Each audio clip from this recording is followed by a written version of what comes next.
ياسين والقرآن الحكيم إنك لمن المرسلين على صراط مستقيم تنزيل العزيز الرحيم لتنذر قوما ما أنذر آباؤهم فهم غافلون لقد حق القول على أكثرهم فهم لا يؤمنون إنا جعلنا في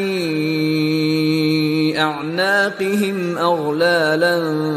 فهي إلى الأذقان فهم مقمحون وجعلنا من بين أيديهم سدا ومن خلفهم سدا فأغشيناهم فهم لا يبصرون وسواء عليهم أأنذرتهم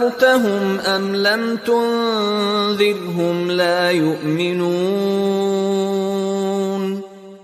إنما تنذر من اتبع الذكر وخشي الرحمن بالغيب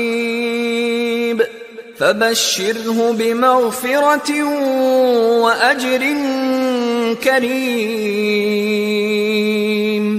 إنا نحن نحيي الموتى ونكتب ما قدموا وآثارهم وكل شيء أحصيناه في إمام مبين واضرب لهم مثلا أصحاب القرية إذ جاءها المرسلون إذ أرسلنا إليهم اثنين فكذبوهما فعززنا بثالث فقالوا إنا إليكم مرسلون قالوا ما أنتم إلا بشر مثلنا وما أنزل الرحمن من شيء إن أنتم إلا تكذبون قالوا ربنا يعلم إنا إليكم لمرسلون وما علينا إلا البلاغ المبين قالوا إنا تطيرنا بكم لئن لم تنتهوا لنرجمنكم وليمسنكم منا عذاب أليم